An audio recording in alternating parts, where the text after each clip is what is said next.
All right, we're in the life of Paul. Paul has suffered another shipwreck. This time it is on Malta. They have managed to make it safe, everybody. It's 276 people on board that ship. All of them made it safe onto shore. And the Maltese, those living on Malta, they, as the text says, showed them unusual kindness, that they welcomed them in. And you know, that may not have been expected, but they are shipwrecked. And it has been a terrible storm that they have lived through, and now they have made it on land. Well, on land, we see where the Maltese have built a fire for them where they can stay warm. It is cold and it is raining, and Paul goes to pick up some sticks, a bundle of sticks to throw into the fire. He throws it into the fire, and there happened to be a viper that was no doubt kind of lethargic and listless in the chilly weather in those sticks, but suddenly it finds itself in a fire, and it latches onto Paul's hand. And then he just flings it back into the fire, and you have the Maltese, as the text says, the natives who live there, they come to a conclusion. Conclusion is, this man is a murderer. This man is the worst sort. Justice has now been dealt out. He escaped the shipwreck, but now justice has determined he's dead. But the thing is, nothing happened to Paul. And this would be a fulfillment, one of the fulfillments of Mark 16:18, where Jesus spoke of picking up or being able to be struck by a venomous snake, and nothing will occur to them. Well, nothing does occur to them. Now, it just so happens in Malta, they have like 4 different types of snakes. One of them is poisonous. This evidently was the one. It's referred to now as the cat snake. And if it bites you, then it can be obviously deadly. And they expected something to happen to him, but nothing happened. He just goes on as normal. He's behaving normal. They expected him to fall down dead, or at least to begin swelling up. Nothing happens, and so they go from their conclusion of him being the worst sort of person, here's this murderer, who knows what all he's done, to now they regard him as a god. Now, there is someone who is a magistrate. His name is Publius. Now, last week we spoke of Publius, but only briefly.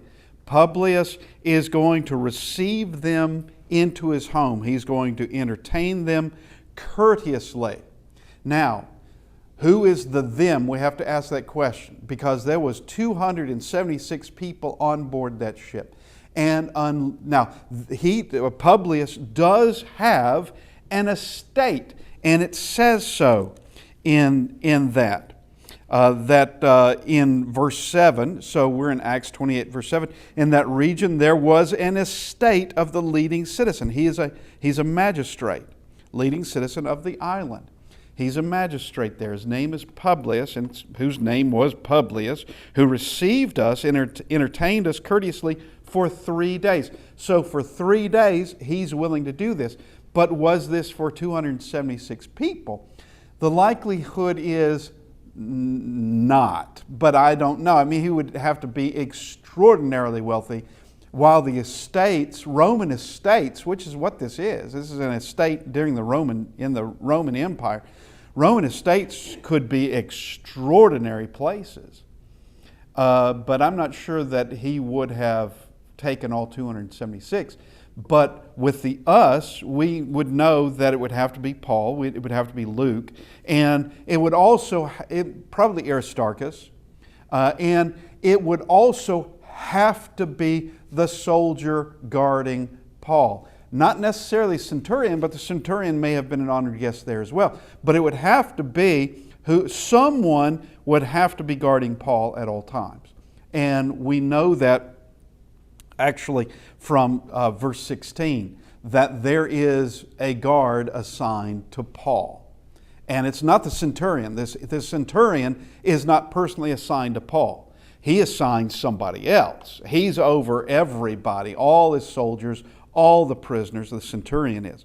So you have this entertaining and this courtesy for 3 days, and this would have been going from this ship now to the estate of Publius would have been stepping into luxury. I mean, really it would have been, because a Roman estate was a luxurious place for those days. And actually, I think even for our day, if we could step back into a Roman estate, it would have, even for us, it would have been extraordinary as to the amount of attention and service you would have gotten as a guest being there.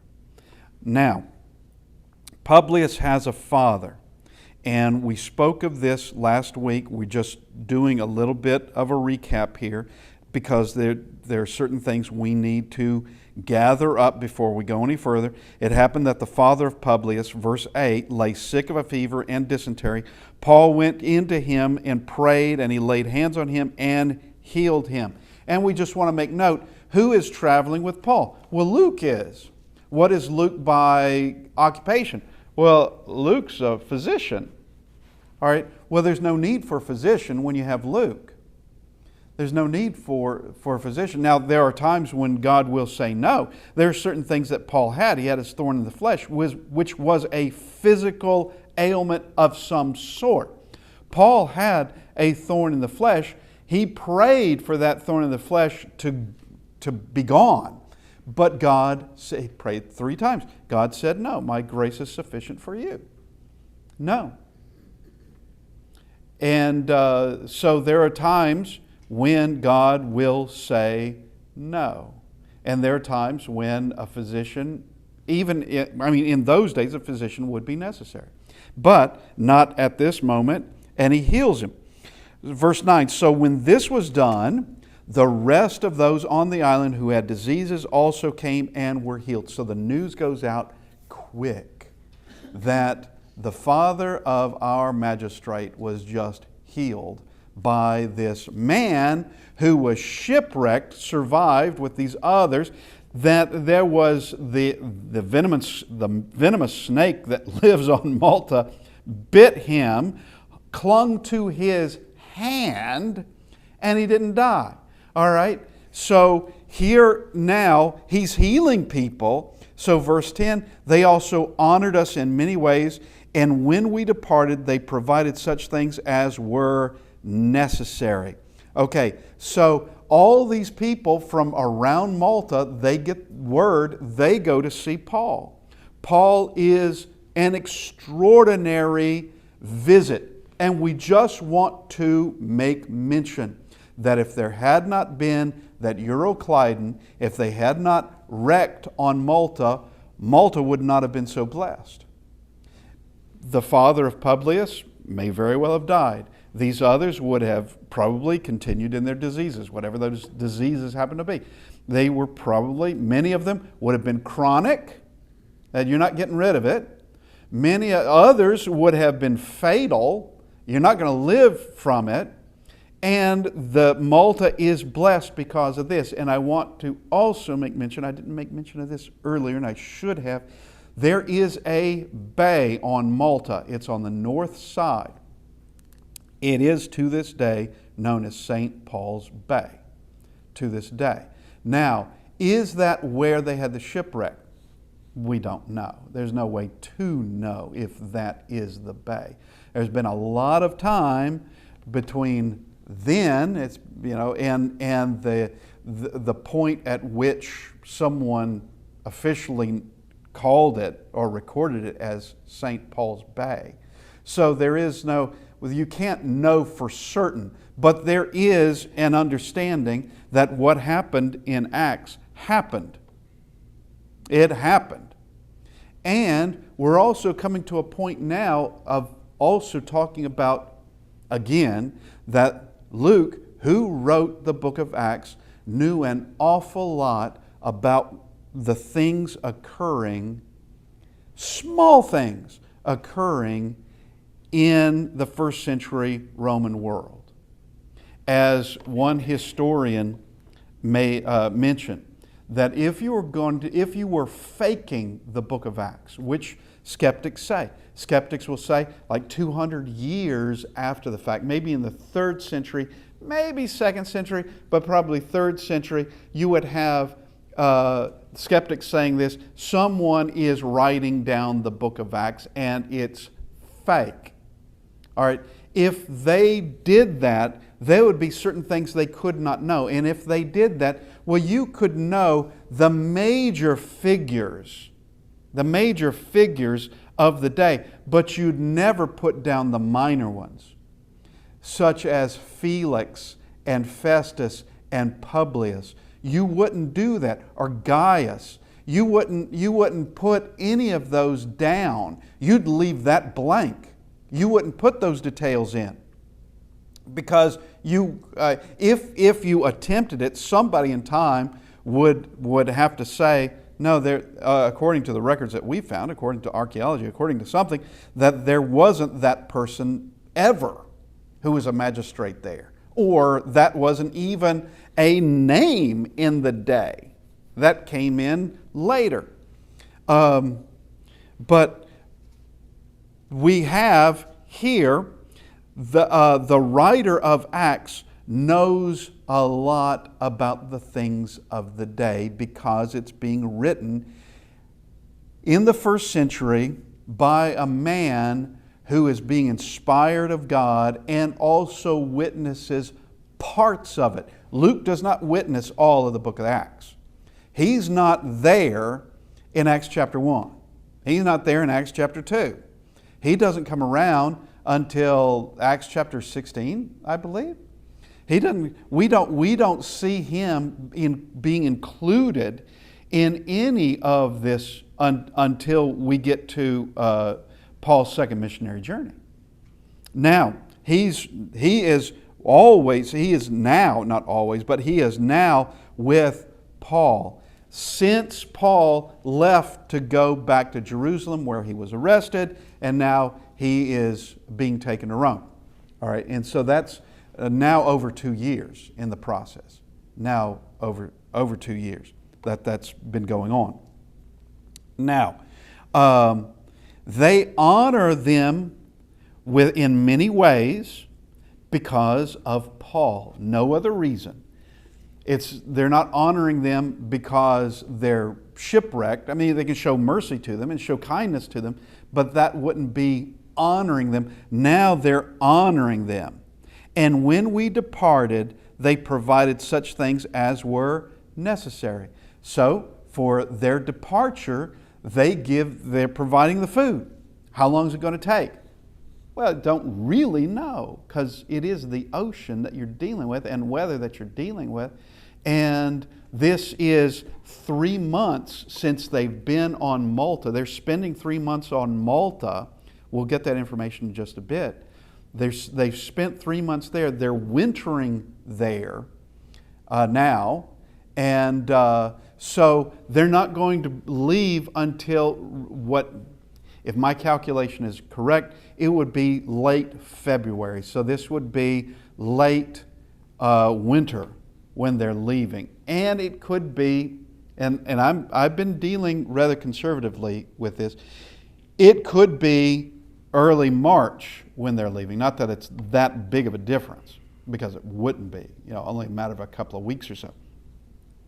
But we have they are providing for them everything they need for the rest of their trip. Now, verse 11, after 3 months, we sailed in an Alexandrian ship. Now, they had been in an Alexandrian ship. They had been in one. They can't get back in that one. That one's been wrecked. That one now we would call that driftwood. There's nothing left of that ship. It's done for. But here is another Alexandrian ship who wintered there. Okay, we're going to which had wintered at the island. That's the end of that verse. Okay, so they're getting on another Alexandrian ship, and this would be a ship that, of course, originated out of Alexandria, Egypt. It is possible that this ship too is carrying wheat out of Egypt and taking it to Italy. It is very possible that's what it's because the other ship was doing that. This one may be doing that as well, but we don't know. Okay, so after 3 months, we sailed in an Alexandrian ship whose figurehead was the twin brothers, which had wintered at the island. So the ship and its crew wintered at the island. Its figurehead was the twin brothers. What's a figurehead? Now, this is one of those minor details that the writer did not have to put this in, but does put it in. And it's another one of those things to put us right back into that this person lived this. This person witnessed these things. Here is a minor detail about a ship. Well, being an Alexandrian ship is also a minor detail. Didn't have to say that, just got on another ship.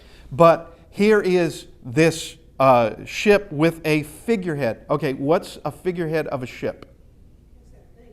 That's on the prow. It's that figure that's on the prow of the ship. And you always see that in old movies. But this one is the twins.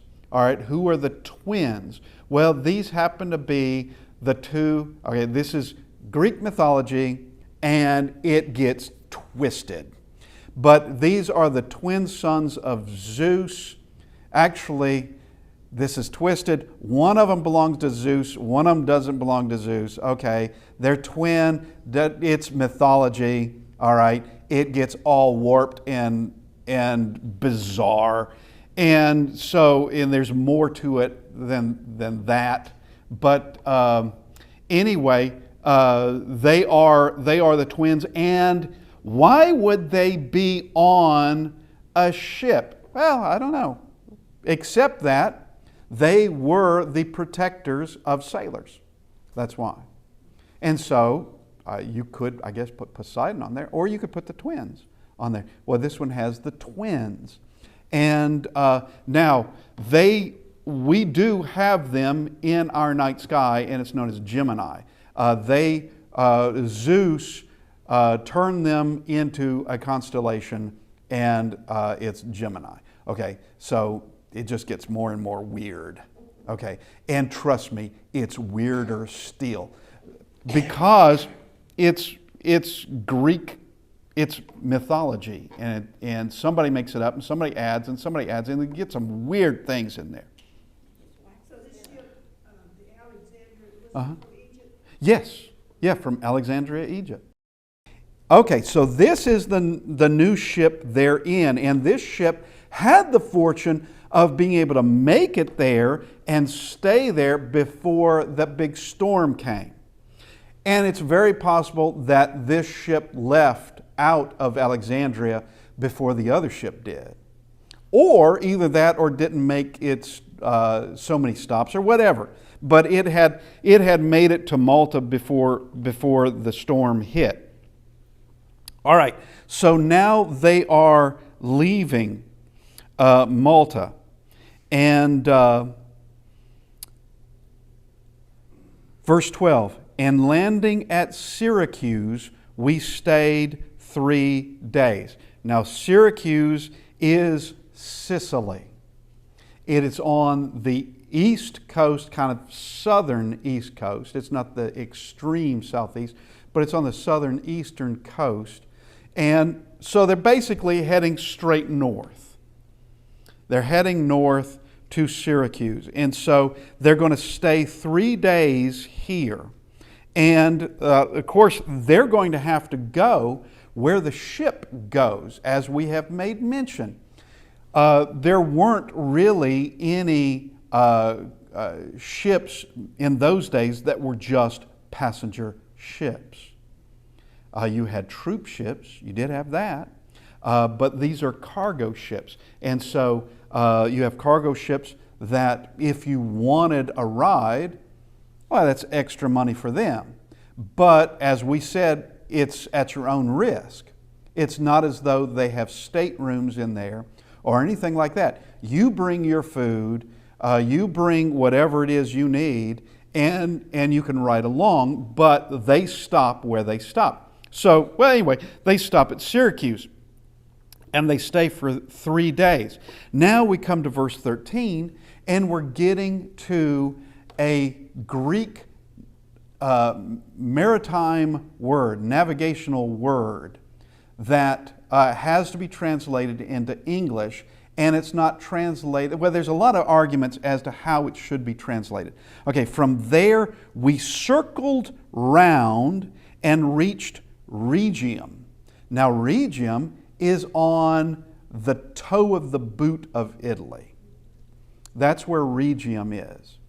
And circled round, what does that mean? Does that mean they had to go all around? Because they're on the eastern coast of Sicily. Do they have to go all around Sicily to get to Rhegium? Well, no, that's not what that means at all.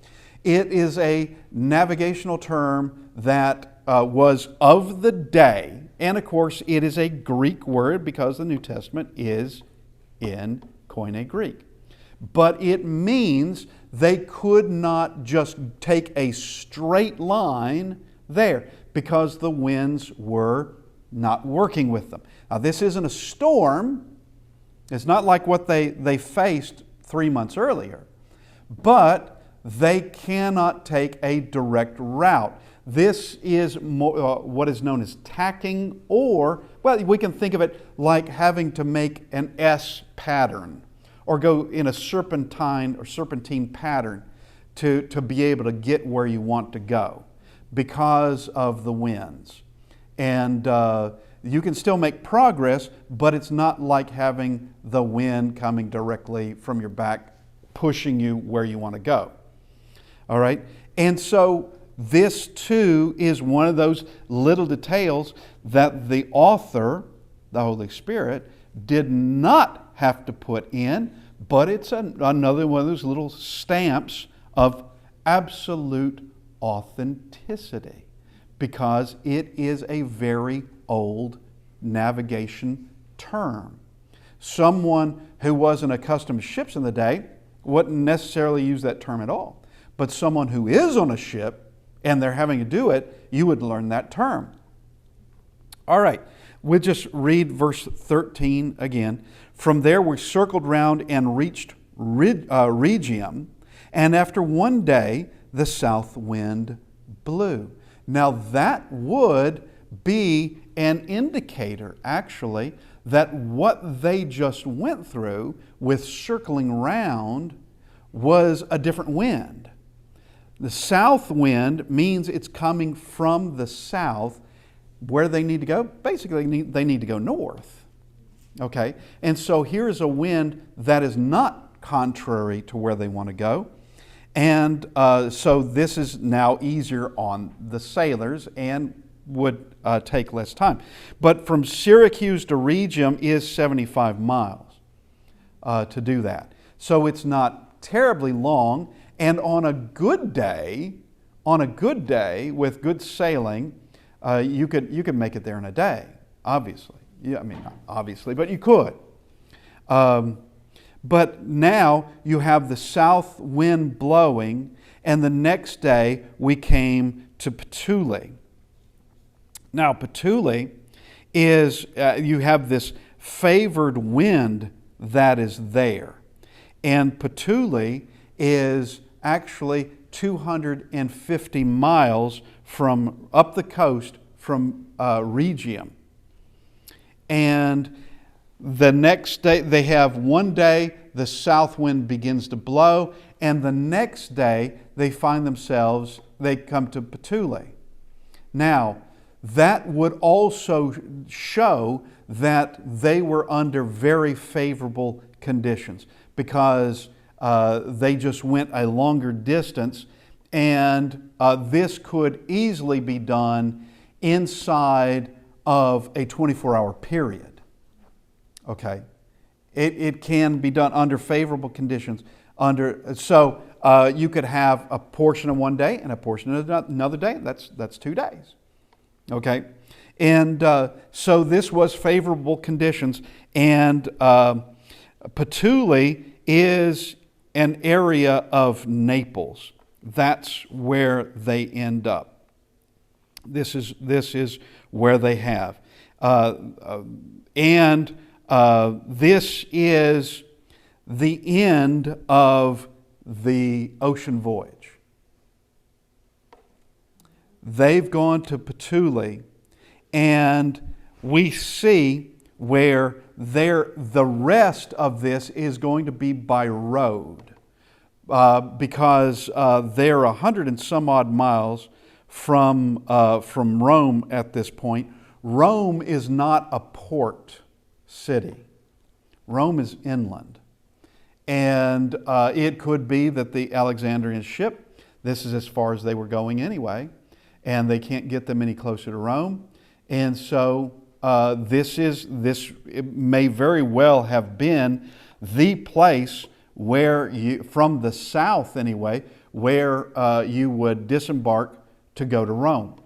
And so this is what they are doing. So that's now behind them. The sea is now behind them. Now, verse 14. So they're in Puteoli, where we found brethren. So there's a church there. Who established it? We don't know. And we don't have to know. But it is interesting that we find such a place, because that means that brethren are going out from somewhere. And it could be from Rome. It could be. And we don't know who established the church in Rome either. But Paul writing them, and this would have been, Paul would have written them over 2 years earlier.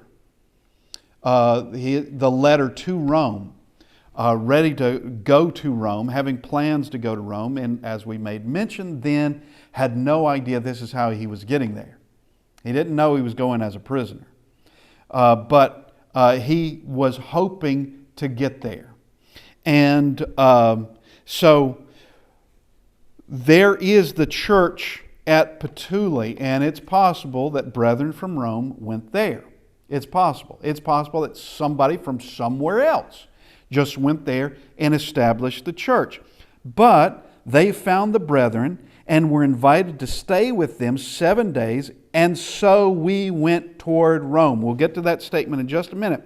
But they are invited to stay with them 7 days. Now, I just want to make mention, I didn't mention it earlier, and it's not that very important, but when they get on that ship in Malta, heading north, that Alexandrian ship with the twins on the front, on the prow, that not all from the first ship would go on that ship. Now, when it comes to all those prisoners being taken to Rome, and all of the soldiers who are in charge of those prisoners, those would have gone on into the new ship with Paul, and of course Paul being one of the prisoners, but Paul's companions. They would have gone on that ship. Some others may have as well, but not everybody would have. Not necessarily. Such as the owner and the crew of that first ship, they'd have no reason necessarily to go to Italy now, because they were going to Italy because they had cargo to take there. Well, they don't have a ship, they don't have cargo, And they may want now, I mean, I don't know, it doesn't say, they may now have wanted to go back to Alexandria. And, or find more, I mean, you have sailors now that they don't have work, so they may have found work there on the coast and now working out of Malta. I don't know. But, when you have a skill set that's highly valuable, and being a sailor on the Mediterranean would be extremely valuable. And I think you could easily have gotten a job in those days doing that. Now, okay, so we found the brethren. So there's a church in Puteoli. The brethren say, or Puteoli, I don't know how to pronounce this. Puteoli, that the brethren invited them to stay. So that would mean that Paul, his companions, and at least a guard would have been with Paul. At least. Now, it doesn't suggest that all the other prisoners are going to be staying in the houses of brethren. It doesn't say that. But because Paul has been made a special case, that all those taking care of Paul, all those who've been around Paul, know there is something more than peculiar. There's something phenomenally great about him. He is highly trustworthy. He is extremely honest. He has, above all these other things, miraculous abilities. He's healing people in Malta. We saw it going on all the time. He is the one who told us what to do at the shipwreck. So there's something extremely different about him. And so they make for him a special case, as we'll see even more on this. So they're allowed to stay with the brethren 7 days. So I guess what they're doing is getting prepared now to take the road, is what they're doing. And of course, all this would be up to the centurion as to when they are leaving. It'd be up to him. It's not up to anybody else. It'd be up to him. So now the centurion could have easily gone to the local jail there at Puteoli, or Puteoli, that's the way I'm pronouncing it. He could have easily gone there and put everybody, all the prisoners, in jail for the keeping, and then done his business, which is probably what he did with the other prisoners. That's probably what he did. But they're getting ready now to head to Rome. And so we look at these last words in verse 14. And so we went toward Rome. This is the last leg of their journey. And it's no longer on sea. It's on Roman roads is where they're going. And what is happening already is this great honor that is given to Paul and those with him by members of the church. And there is another custom that we're going to see occurring that was a custom of the day. And it's one of these small details, and the book of Acts is full of things like this. Of a custom of the day. Verse 15, and from there, when the brethren heard about us, they came to meet us as far as Appii Forum, and 3 inns. When Paul saw them, he thanked God and took courage. Now, this is a custom of the day. First off, the brethren coming to see him are coming from Rome. So they're traveling roughly around to get to the Appii Forum is about 45 miles to get there. And I'm doing that by direct route. I can't know the condition of the roads or how many hills and turns you had to do. But you're roughly about 45 miles to go see him. Now, they're not taking a car to do it.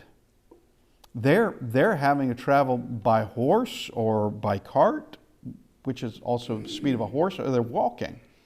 And so they're willing to do this. And this is a custom that was in the day of when you knew of some honored person in the region, you would go meet them and be part of, and they're traveling, you would be part of them traveling. That was, and it's not just in the church. It wasn't, now we see it here, it wasn't just in the church. This was done to various people in this time period of where someone coming into the area and people would go and they would be part of like this procession of this person now traveling and just wanting to honor them and be with them. And now they go as far as the Appii Forum and 3 Inns. Now we do know where the Appii Forum is, and that's about 45 miles out of Rome. Now the 3 Inns, I don't think we really know where that one is. And that word used for inn that's a close proximity, I guess, of the way that we would have it in English. But actually the word is a little bit more complicated than that. We think of an inn, it's only a place to stay. Your translation may say tavern. It's not that either. It would be a place where there's more to it than that. There would be shopping of various things, supplies, numerous things that would be there in the use of this word. So it's more than a place to stay. It would be that, but more than that.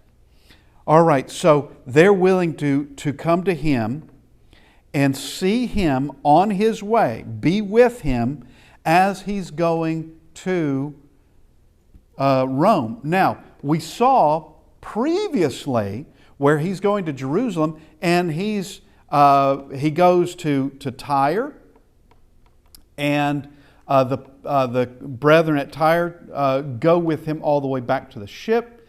He goes to Caesarea, and now from Caesarea he's taking the road to Jerusalem, and the brethren from Caesarea travel with him to Jerusalem. But this is slightly different in that you have brethren coming from Rome to see him and going with him back to Rome. That's what they're doing. And when Paul saw them, he thanked God and took courage. You think that Paul wasn't at certain points of his life afraid and discouraged? Yes, he was. Even from this book, we can see of places where, actually in 1 Corinthians, he spoke about being in Corinth with fear and much trembling. All right, that there was a scary place to be, evidently. And this is by the presence of brethren. Seeing them. The presence of brethren. And he takes courage. He thanks God and he takes courage. And they are just an encouragement to him because they showed up. Verse 16. Now when we came to Rome, the centurion delivered the prisoners to the captain of the guard. But Paul was permitted to dwell by himself with the soldier who guarded him. So there was a soldier assigned to him. It wasn't the centurion. The centurion, as far as I know, they may never meet again. The centurion's job is over. And we saw he was Julius of the Augustan band, and he would have other duties. He was in Caesarea at the time.